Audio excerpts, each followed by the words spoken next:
Aikatsu Planet was a huge departure for the franchise. Changing trends is one thing, but Aikatsu abandoned practically everything that made it unique. Cards used to be the girls' livelihood, but now all they use are swings. Designers made one-of-a-kind outfits for idols who proved their worth. Now we have Dressier. Overall, Planet is by far the furthest away from Aikatsu's identity. After all these changes, I can't help but feel that all we're left with is a soulless husk.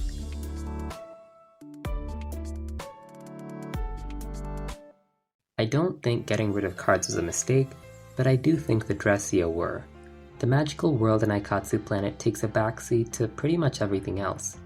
The Dressier don't appear often, and their lives are a mystery. Aikatsu's PR episodes were often used to show an idol's resilience and let us see their character. Designers were eccentric one-off characters that formed unique relationships with our mains. Compare this to the state of Dressier. Similarly, these appear once or twice and test the girls to see if they deserve dresses. However, they feel a lot less realized. For one, the girls don't go through that much hardship to acquire them. Let's compare the different ways PRs are acquired. Ichigo receives her first PR as a reward for her resilience and passion. In episode 9, the three girls are all training for a special audition. Out of the trio, Ichigo's the only one who couldn't get a PR in time. Despite Aoi and Ran offering not to use theirs, Ichigo's insistent that she can still get one. When driven to Angely Mountain, she climbs that cliff with her bare hands. Once up there, she doesn't complain, but rather, she shows just how much love she has for the brand. This passion and how hard she worked to get there are what reward her with the Aurora Kiss Cord. Characters in this generation form relationships with designers and are rewarded for their values. It adds depth to the world and explains why these girls specifically deserve the premium rare. Otome receives the tropical basket cord through kindness, and Akari resiliently seeks berry after berry to make the perfect dye. These episode-long feats just aren't possible when you're splitting the time between anime and live action. Speaking of, why is the show split in half? Based on the promotion and the continued existence of Mirror Lab, it's clear the girls are a large part of the new series. Starry Planet are the real main characters. Here's the thing though, Aikatsu placed a lot on these girls' shoulders. Not only do they need to sing and dance, the girls also need to do the acting. This was the elephant in the room, and I don't think many people enjoy this. It's a little unfair to blame them, as they're not entirely responsible for the final product. Aikatsu Planet's episodes feel very limited. There's no better example than the way it's shot. They seem to be emulating the way the anime does things, which just doesn't work with real human beings. In episode 1, we get our first montage of Aikatsu training. Now usually these are made up of pretty stills to look at, but here we have to deal with real scenes that just don't look as perfect as they should. Planet's set design suits the squeaky clean feel that Aikatsu is known for, but the montages just feel awkward. The strange effects and angles in this dress-up scene are especially hard to watch. Humans just don't move like this, and by forcing them to, it comes off as incredibly artificial. There are good moments with the live action though. I think High School Lullaby is one of the best episodes with all the shots in Mao's home. Likewise, the girls' hangout is a wonderful location. However, when paired with a clearly cartoony direction, it's just a little hard to enjoy.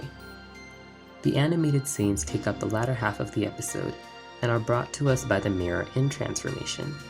These have to fit in an entire performance with those very long backstage scenes, so it's really just a few minutes. By cutting up the episode like this, it would take a miracle to have any substantial time spent in Planet. Beat's episodes get by since her character is all about identity and contrast, but everyone else suffers. Anne's cute antics would look better animated. Udi's personality works a lot better there too. Initially I thought the live action would substitute hard to animate scenes like training, dance practice, and all the boring stuff. However, the reality was a world split between the school and a green backdrop for Dressier scenes to happen. I hate to compare, but we've already seen Prepara, and compared to this, Planet feels more like a VR cafe. For a world where you can be who you want to be, this was certainly a choice.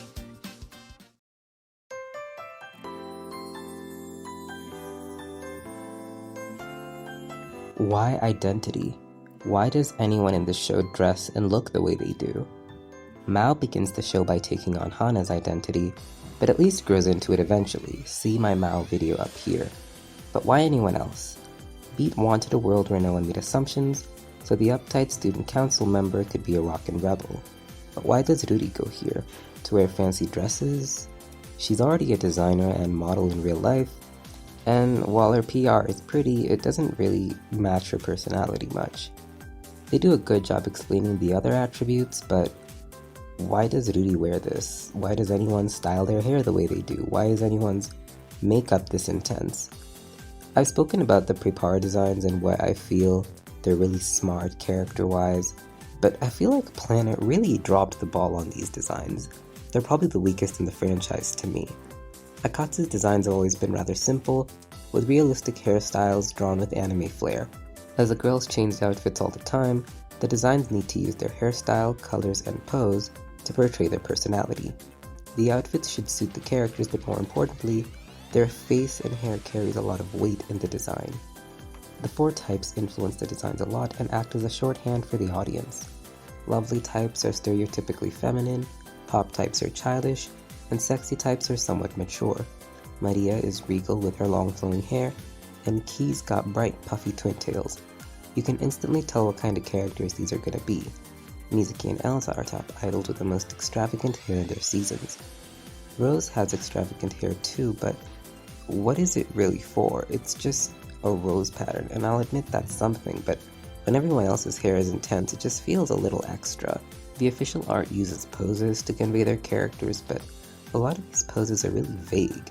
Outside Beat, the other avatars struggle to leave an impression on me. Why did Shiori make her hair a puzzle? I guess we'll never know.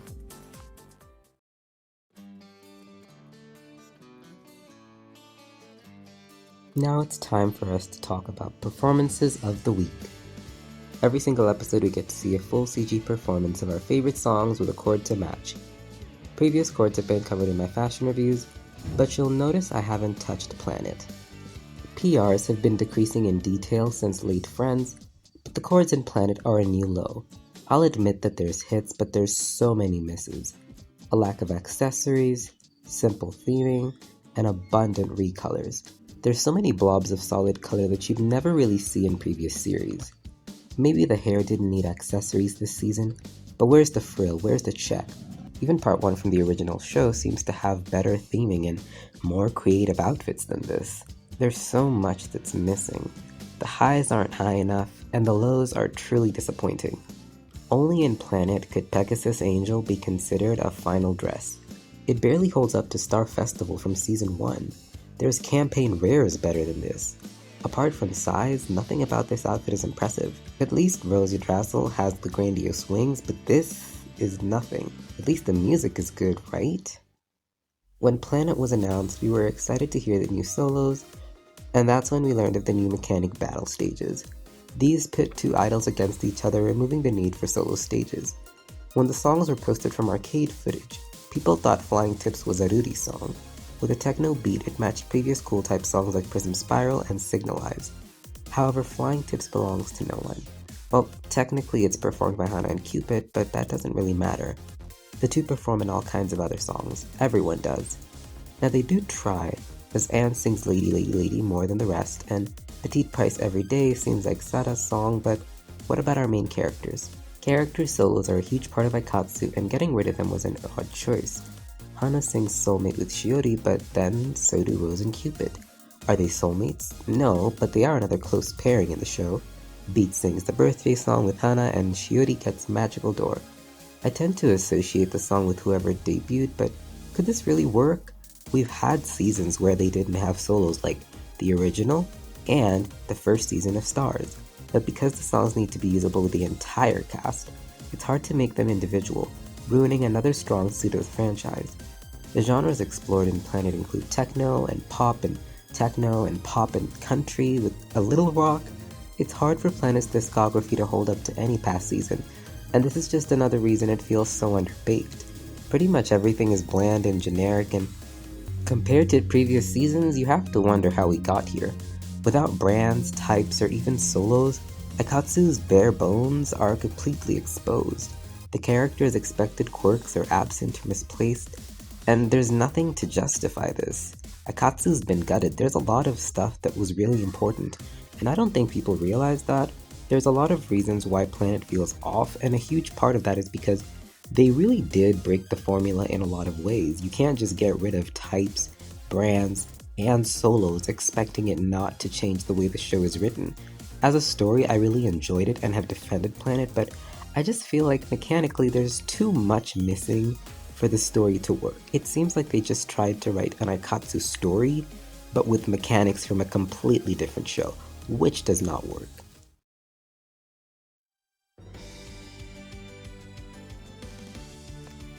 This was originally a rant video, but Aikatsu might be here to stay.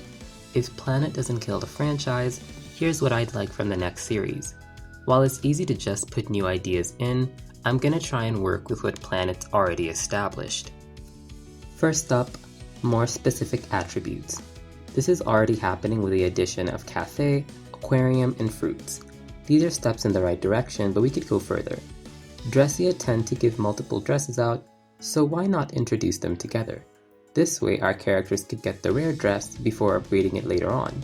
Upgrades already happen to Dressier, so we could just use that. A beginner would only receive a fraction of Aurora Pegasus' power, but once they establish a better relationship, they can receive its full power and receive the PR. Upgrades already happen to Dressier, but why not implement it further? If we're going all in, why not make the Dressier extra customizable? Since the humans make the dresses, why not have the same dress in different attributes? Instead of 3 recolors, why not 3 similar dresses with different attributes? This is pretty similar to the My Dress Make system. Just add more creative customization.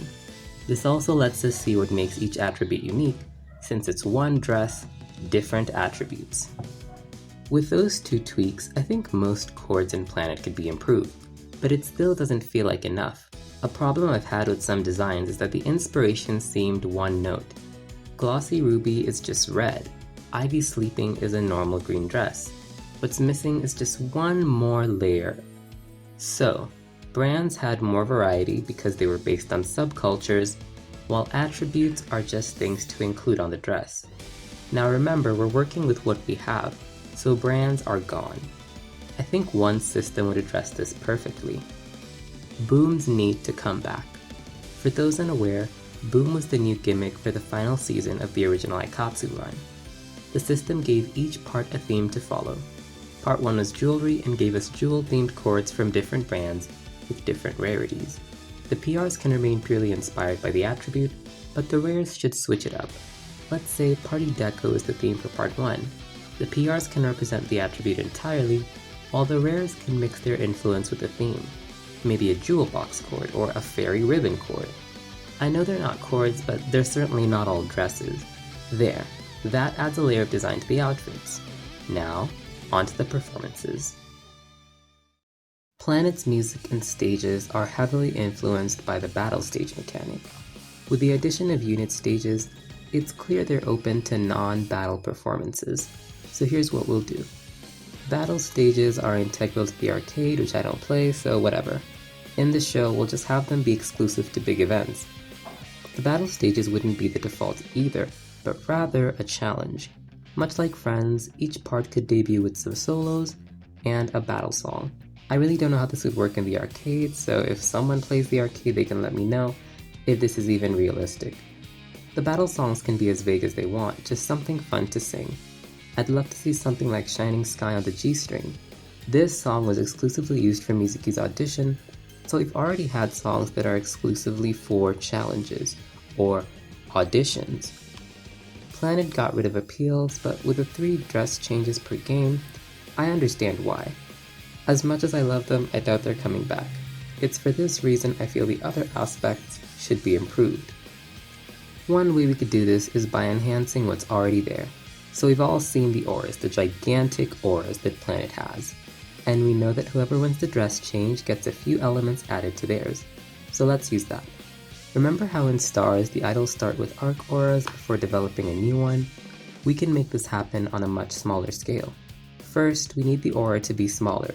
The stages in Planet are all huge and similar, but perhaps some more focused ones would help. We need the aura to be visible so it actually feels important. Cupid's aura is a giant ring of piano keys above her. I don't like that. Let's break those down into individual keys that hover in her general area. The original auras were abstract for a reason, it just looks better. Now let's say she starts the performance with piano keys or a music scale around her. If she wins the Dressier battle with Low Sagittarius, maybe arrow point music notes start to rain down. Combining elements is a really simple way to make auras really pretty. The original series had multiple small objects that worked well without being distracting. I think something small and translucent is almost always the best option. With those few mechanical tweaks, I think Planet's system could survive another generation. They clearly wanted to make a big change, so I'm gonna believe in them and hope they can stick with it and work to improve as we go along. Beyond that, I feel like Katsu Planet was fine. We do need a new storyline because we've run through these character tropes time and time again. I really enjoyed discussing Aikatsu's innovation and might do this with another series, so look forward to that. With that said, let me know what you hope for in the next generation. Will Aikatsu survive? Only time will tell.